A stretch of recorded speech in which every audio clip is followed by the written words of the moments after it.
knows every shadow like a lover's name. Her steps a rhythm, a deadly game. Fingers chase the edge of time. She rewrites the world, one line at a time. Chapter 3. The Gathering Storm. Night falls over Hyderabad.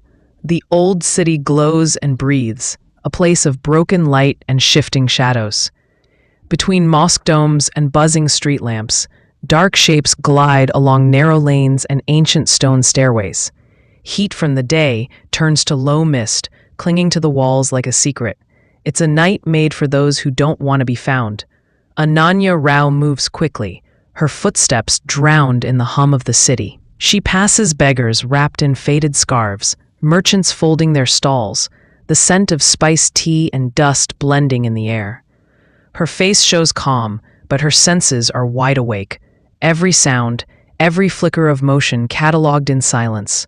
Her phone rests in a signal-blocking pouch. The moment the raw director called, her life narrowed to one purpose. Ravi Varma has disappeared, he said.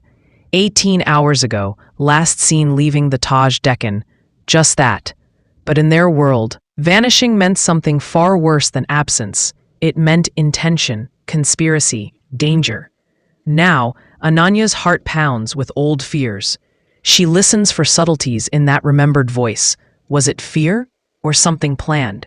She walks beneath rows of wedding lights, the colors staining her sari. To anyone watching, she is just another woman in the crowd. But inside, she moves like a hunter, measured, ready. The old city lives and breathes around her.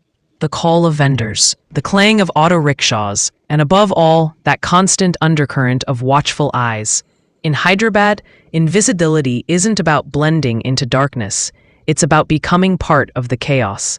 Then she sees him, tall, fair hair, pale shirt despite the heat. A foreigner, a tourist perhaps, yet his posture tells another story. Controlled steps, peripheral awareness, military balance, spy balance. The German buys fruit, moves with precision, and meets a suited man carrying a thick folder. Their exchange, brief, careful, could be mistaken for casual business. It isn't. Through the lens of her hidden phone camera, Ananya catches every moment. A tilt of the hand, a folded slip of paper beneath a teacup, the world's oldest dance, the quiet choreography of lies and loyalties. Across the road, more watchers, a narrow-faced Brit, tie too neat for the heat, classic MI6. Nearby, a motionless figure with cold, deliberate eyes, Chinese, beyond doubt. His fingers tap out coded rhythm on a bottle, a signal meant for no one else to hear. Ananya records it all, the whispers, the glances, the invisible tension that knots the city together like an electric web. By the time she reaches her safe house, sweat lines her neck. The small Hyderabad apartment hums with computers and paranoia. Maps pinned with red dots, security feeds flickering. Her breath steadies as she reviews hours of footage. Frame by frame, the truth forms itself. The CIA, the MI6, the Chinese, each one orbiting the same mystery, the missing quantum chip. Then, a message cuts through her encrypted feed. 6 words, tinny, synthetic. The closer you look, the less you see. A chill slides down her spine. Someone inside Raw, watching her, tagging her. She sweeps the room, a faint pulse behind the wall socket, another in the electrical line, 2 listening devices. She disables them, calm, practiced. There is no room for fear here, only adaptation. But her laptop pings again, intercepted voices, digitally scrambled. The chip will move at dawn, rooftop handoff. German will coordinate. Then, her name. Rao is getting close. Shut her down if necessary. Every instinct screams. Alliances blur. Orders from Maida, her handler, arrive coded and urgent. Find Varma, contain foreign presence. Before sunrise. But behind those clipped words hides something darker. Bureau tension, politics, a hunger for power. As night deepens, Ananya steps back into the city's veins. Abids now, a place of glittering weddings and slow decay. CIA men in sharp jackets blend into crowds of local traders. She shadows them through moving light and honking horns. A new message flashes. ASIS agent Carter sighted. Lal Bazaar, possible package transfer tonight. The circle tightens. 6 agencies now, maybe 7. Ananya settles inside a smoky café, choosing a seat with eyes on every exit. Around her, the chatter of half-truths and hidden guns. She watches the German talk with an MI6 contact, their words etched onto napkins, burned later to ash. The cafe owner smiles too readily. Ananya knows that face, French courier games years ago. Through a hacked Bluetooth signal, fragments reach her ear. German signals with red pen. Courier leaves at midnight. Our spy at Raw confirms movement. The thought lands like a hammer. There's a leak inside her own agency. A noise from behind. The kitchen door swinging just once. The courier? Too small, too tense. Nothing fits cleanly anymore. Her instincts flare. Tail incoming. She drifts outside, smooth and unhurried, slipping between vendors arguing over stray rupees. A reflection on a motorbike mirror gives her the hunter's face. Shorter, confident stance. Trained eyes. She leads him through the maze of old stone alleys. When he closes in, she draws the tiny blade. Whispers of steel. A raw compound marked with a blue line. Hallucinogenic if injected.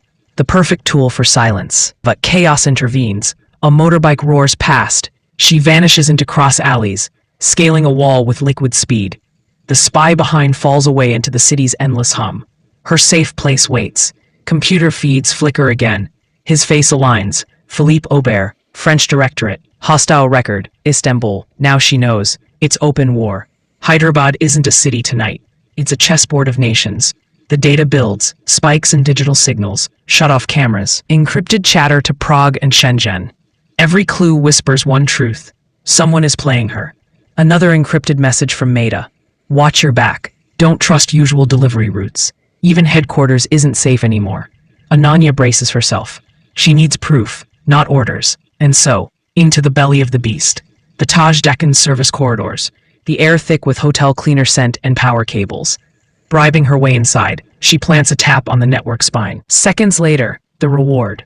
Move tonight. Brown parcel. German handoff. 2 a.m. Hotel Darbar rooftop. Her pulse steadies. The finish line is near. Or the trap. 2 a.m. The city lies beneath slow mist and electric hum. From the roof of the Darbar, the skyline shimmers like a mirage. Ananya crouches behind the humming generator. The hunter in perfect silence. 4 figures. 1 courier. Words hiss in the dark. Packages swap hands. The German signs with a curt nod. Then, her phone vibrates. Static. Then Maida's urgent voice. Abort. Rooftop compromised. Get out. Now. Too late. Gunfire tears the silence. Glass shatters. She dives, rolls, and disappears over the edge, falling onto a rusted balcony below. Breath, rasping, heart a drumbeat against steel. Minutes later, she slides into a dingy cafe. The storm in her blood calms only slightly. Nearby, 2 foreign agents whisper, "Move the package. Embassy car. Metro entrance pickup." And just as she leans closer, a cold hand clamps over her mouth. A rough voice inches from her ear. "Quiet now, Miss Rao. You're in deeper than you know." The world narrows to a shadow, and the storm finally breaks. Her eyes burn cold, her touch ignites.